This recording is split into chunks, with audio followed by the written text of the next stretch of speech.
Bien le bonjour et bienvenue dans cette nouvelle vidéo où on s'attarde sur le forum Reddit, sur le sujet, la communauté Am I the asshole? Suis-je le trou du cul, littéralement, donc suis-je en tort? Ai-je eu tort d'agir comme je l'ai fait? Sans plus de blabla, on se lance directement dans les posts en question que je vais traduire en français.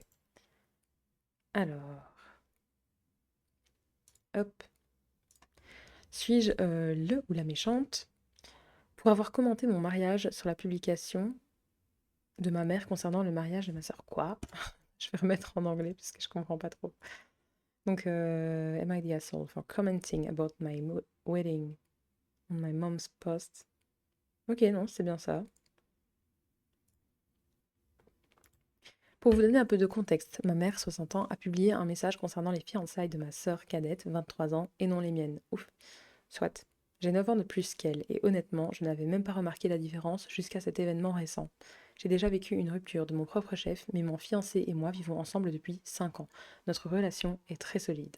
Il reste presque exactement un mois avant mon mariage. J'ouvre Facebook et je vois que ma mère a publié un message sur la robe de ma sœur, accompagné d'un compte à rebours pour son propre mariage, dans plus de 150 jours au passage.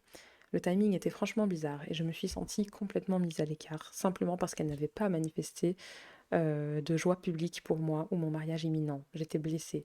J'ai demandé l'avis de quelques personnes de mon entourage et elles m'ont répondu: Vous êtes en froid ou quoi?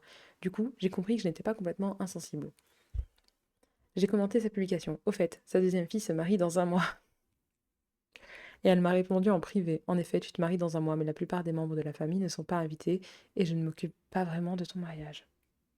Elle ne m'a jamais proposé son aide, et quand je lui ai demandé de faire repasser ma robe et de la porter, elle a accepté, mais seulement après avoir vérifié qu'il y aurait assez de place dans la voiture, car elle pourrait avoir à conduire mes frères et sœurs adultes, ma sœur y compris. J'étais tellement surprise, elle a ensuite inventé de toutes pièces que je lui avais demandé de ne pas annoncer le mariage pour que les membres de la famille non invités ne soient pas au courant. Mais j'ai parlé publiquement de mon mariage toute l'année, et je n'aurais jamais imaginé qu'elle annoncerait que des gens n'étaient pas invités. C'est vraiment n'importe quoi. Elle m'a dit que j'étais jalouse de ma sœur et que je cherchais toujours une raison de lui en vouloir. Elle a supprimé toute la publication et a dit: J'espère que ça t'aidera à être moins jalouse. Puis elle a insinué que je n'étais pas contente pour ma petite sœur, ce qui est totalement faux. Suis-je la méchante d'avoir interpellé ma mère? Non, pour moi, la personne n'est pas la méchante. Déjà que la maman, elle fasse une différence de traitement comme ça, alors qu'elle a sa première fille qui se marie très bientôt, sa deuxième fille qui se marie aussi, mais dans une date plus lointaine. Non, faut pas faire de traitement, de différence de traitement comme ça, je trouve ça pas ok. Et puis alors peut-être que sa fille, elle a pas invité tous les membres de sa famille, et peut-être que du coup la mère, elle n'ose pas poster par rapport au mariage de sa première fille, mais je sais pas, ça me paraît quand même lunaire de se dire je poste rien pour le premier mariage, mais pour le deuxième, pour mon autre fille, oui, je fais un post et tout. Horrible. Surtout si la personne qui crée ce post se dit qu'elle ne s'en cache pas de son mariage. À la limite, c'est un manque de.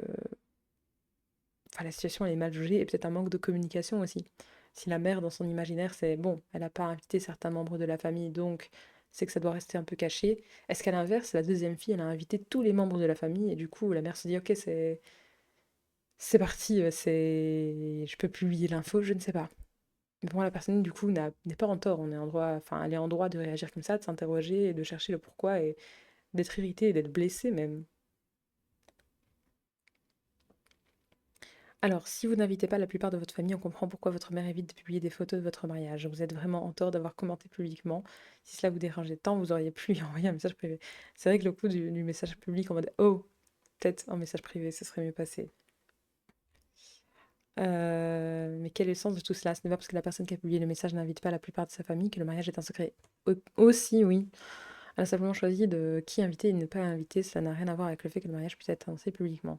Ce que j'allais dire, sûrement que elle, en plus, la personne qui se marie en premier, là, elle va sûrement le mettre sur ses réseaux aussi. Donc, enfin, à moins qu'elle ait dit c'est un secret, je veux pas que ça se sache, je veux pas que ça sorte sur les réseaux, etc. Pourquoi la mère, elle part du principe? Je pense vraiment que c'est le fait qu'elle n'ait pas invité toute la famille. Peut-être qu'elle s'est dit que si elle publiait au sujet du premier mariage où toute la famille n'était pas invitée, ça allait faire des histoires. Parce que ça aussi, ça peut aller vite. Donc voilà, je les comprends un peu toutes les deux, mais c'est une situation qui est un peu mal gérée et qui aurait mérité plus de communication en vrai.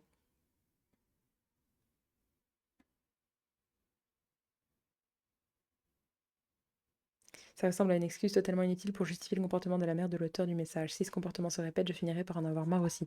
Je le dénoncerai probablement, même publiquement, si mon frère ou ma sœur était constamment encensé, surtout quand l'excuse est complètement bidon. Je vois beaucoup de gens dire que l'auteur du post est jalouse, qu'elle essaie de voler la vedette à sa sœur. Moi, je pense pas du tout que ce soit ça. Mais n'est-ce pas plutôt la mère de la sœur qui détourne l'attention le grand jour de l'auteur? Si sa propre mère refuse de publier des photos de son mariage tout en partageant avec enthousiasme les fiançailles de sa sœur, je comprends qu'elle soit blessée et qu'elle le dénonce. C'est assez ironique d'accuser l'auteur de voler la vedette à sa sœur alors que c'est son propre mariage qui est éclipsé. Ça aussi, oui. En fait, c'est vrai que là, c'est vraiment deux poids, deux mesures. Donc, la première, elle est complètement invisibilisée. Mais après, je crois que c'est vraiment l'histoire d'invitation. Comme elle n'a pas invité toute la famille, si elle a toute la famille sur Facebook et qu'ils voient ça, ça va faire des histoires. Mais alors, c'est quand même un mauvais move de ne rien publier totalement sur le premier mariage. Et puis pour le deuxième mariage, c'est open bar et on dit tout, on publie tout. Parce qu'en plus, de toute façon, ils vont le savoir que la première, elle s'est mariée. Poste ou pas poste. Donc bref, affreux. Alors, situation suivante. Ah, le poste est parti.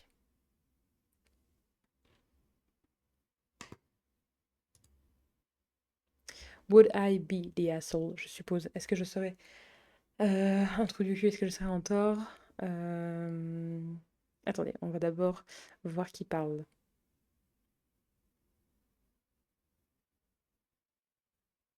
My boyfriend's brother.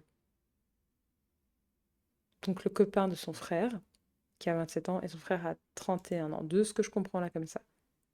Voyons voir. Après là, ils disent mon copain. Je sais pas, je suis complètement perturbée par cette traduction.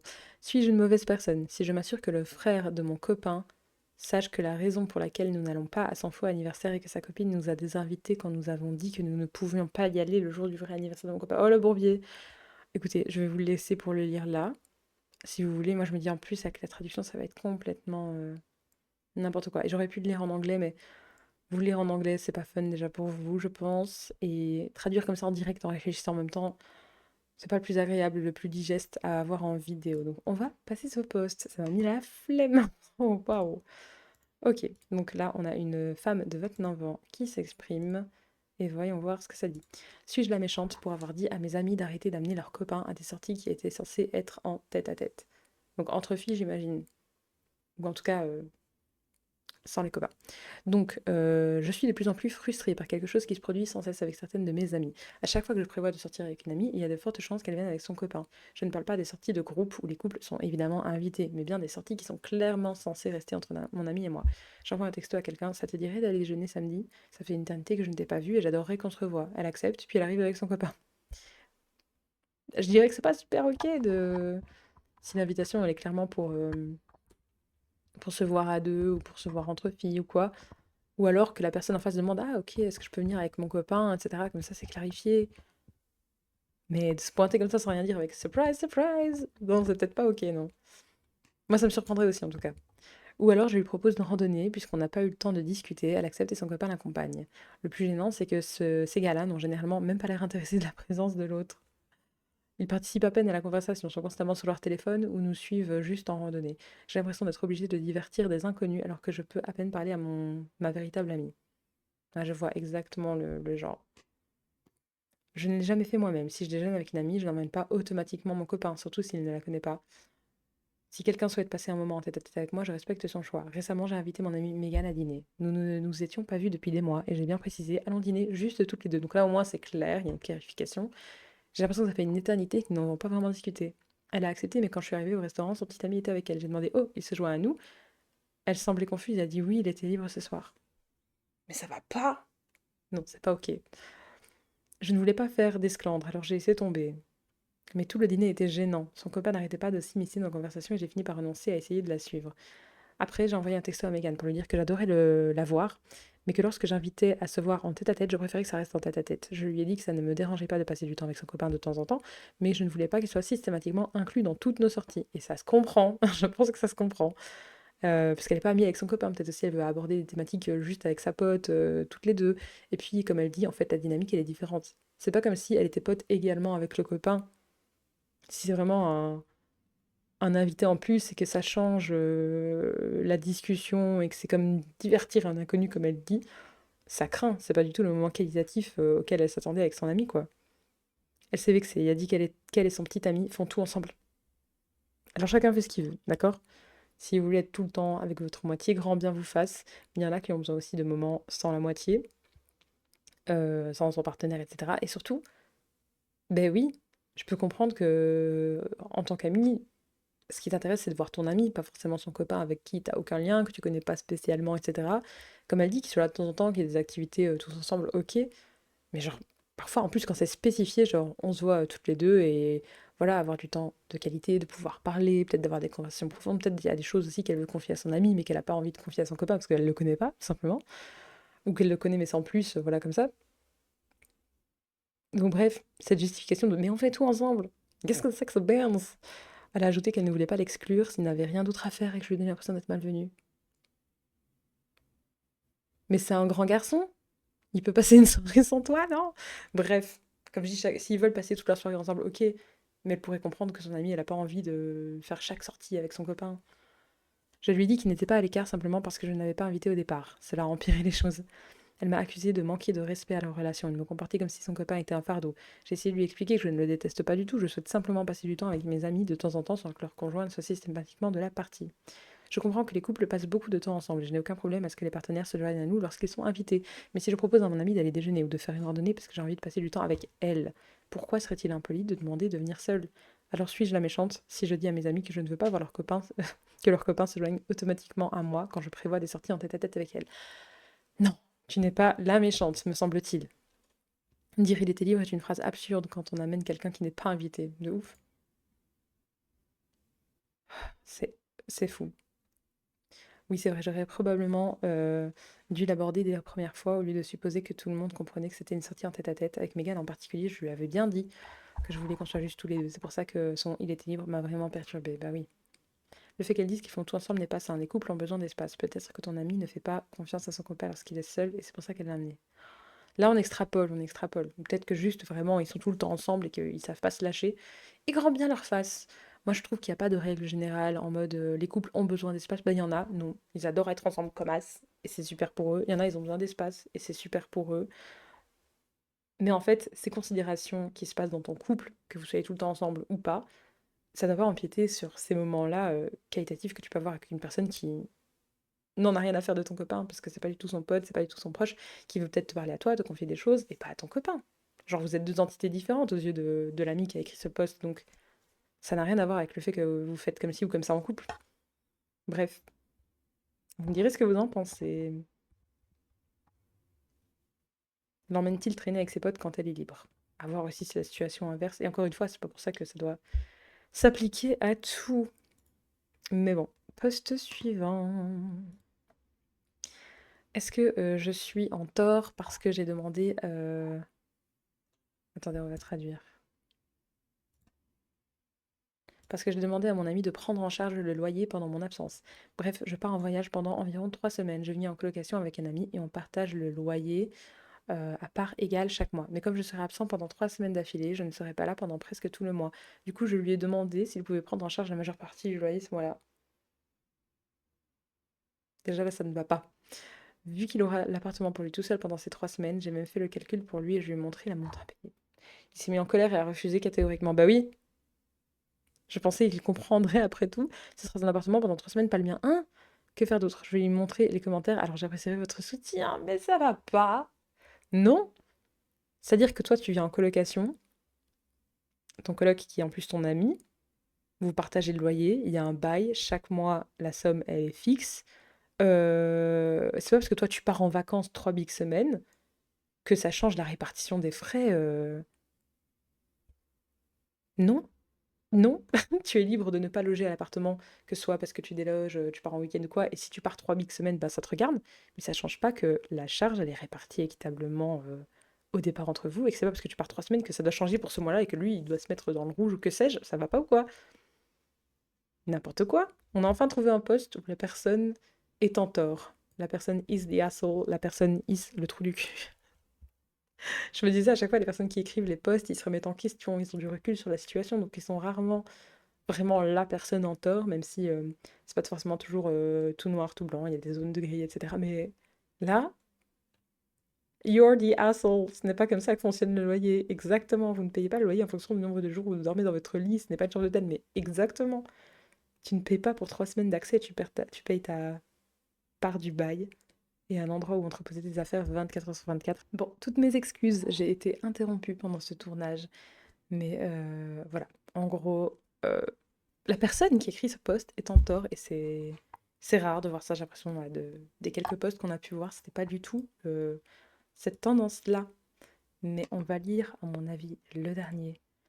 Petit post, waouh, ok. Et donc là, on parle d'un lifeguard, un maître nageur de 18 ans. C'est un garçon ou une fille? Je ne sais pas. Je ne sais pas, mais on va traduire. Suis-je en tort pour avoir fait pleurer un enfant parce qu'il n'a pas bien nagé lors du test de natation? Ça dépend. Doucement. Je vois qu'il y a déjà la communauté qui a tranché, mais on va voir. Pour vous donner un peu de contexte, je suis maître nageur à la piscine municipale de ma ville dans le nord-ouest du Pacifique aux États-Unis et j'y travaille depuis au moins quelques années. Cet été, j'étais de service pour les tests de natation. Ces tests consistent à faire nager un plongeon de environ 9 mètres, aller-retour, donc 18 mètres, en effectuant une nage libre, rapide et fluide. Ce test permet aux enfants de moins de 18 ans d'accéder aux parties profondes du bassin. Il y a environ une semaine et demie, un enfant de 7-8 ans a nagé donc les allers-retours en environ 30 secondes, ce qui est un peu lent, soit environ 1 minute 30 avec une nage libre très lente. Avant d'aller plus loin, je me demande si j'étais à la place du maître nageur et que je voyais cet enfant nager dans ma zone, si je m'inquiéterais de sa présence ou si je n'y verrais aucun inconvénient. Alors finalement, je recale ce gamin et je lui dis: écoute, désolé que tu aies raté le test de natation, mais tu peux toujours le refaire dans quelques minutes ou porter un gilet de sauvetage. Bon, ça a l'air raisonnable jusque-là. Le gamin se met alors à pleurer à chaudes larmes pour le reste de la nage. Oh non, petit bibou, je n'ai pas été déçue d'avoir raté, je suppose. Quand je sors de l'eau après les tests, mes collègues me regardent comme si j'étais fou et me disent que je suis complètement à côté de la plaque d'avoir recalé ce gamin qui ne savait pas nager. Ils me disent que je devrais lui apprendre à nager même si ce n'est pas mon travail. Une semaine plus tard, j'ai recalé un autre enfant pour la même raison. Il n'avait pas bien nagé sur 10 mètres. Il s'est mis à pleurer et mes collègues m'ont encore reproché de l'avoir recalé. Mais enfin, je veux dire, si l'option recaler n'était pas possible, pourquoi faire un test alors? Ça sert à quelque chose de recaler un enfant, c'est pas pour le plaisir visiblement de recaler, c'est juste que c'est une question de sécurité, d'aptitude et de pouvoir passer, j'imagine, à des étapes suivantes. Je ne sais pas. Ça m'a pas l'air. Surtout s'il le dit gentiment et qu'en plus l'enfant peut le refaire dans les minutes ou même s'aider d'un gilet de sauvetage, je ne sais pas. Puis ils sont retournés le voir et l'ont validé parce qu'ils avaient réussi à flotter sur le dos pendant 5 secondes. Aujourd'hui, on fait un sondage pour déterminer qui est le meilleur, le pire maître nageur, le pire examinateur de natation, etc. Je suis arrivée premier du classement des pires examinateurs avec un score impressionnant de 70% des votes. Après quelques recherches, j'ai découvert que c'était parce que j'avais fait pleurer des enfants en les recalant au test de natation. Pourtant, par le passé, d'autres avaient validé des enfants trop petits pour la taille requise. Maintenant, tous mes collègues se moquent de moi et me traitent de cruel. Alors je vous pose la question, suis-je vraiment méchant? Mise à jour. Pour plus de clarté, voici les paramètres nécessaires pour réussir ou échouer au test de natation. Démontrer un aller-retour continu en crawl ou nage libre. Démontrer la respiration latérale ou le fait de se retourner sur le dos comme moyen de respirer. Durant l'épreuve de natation, il leur est formellement interdit de toucher le fond de la piscine ou de s'accrocher à la corde ligne de couloir. Le candidat doit mesurer plus de 1,20 m pour passer le test de natation. Le participant doit être âgé de plus de 6 ans et de moins de 18 ans pour passer le test de natation. Les personnes de plus de 18 ans sont exemptées du test de natation. Le client doit effectuer le test de natation en moins d'une minute. Si le candidat ne progresse pas du tout pendant le test de natation, c'est un échec immédiat. Mon superviseur m'a donné ses règles générales concernant le test de natation.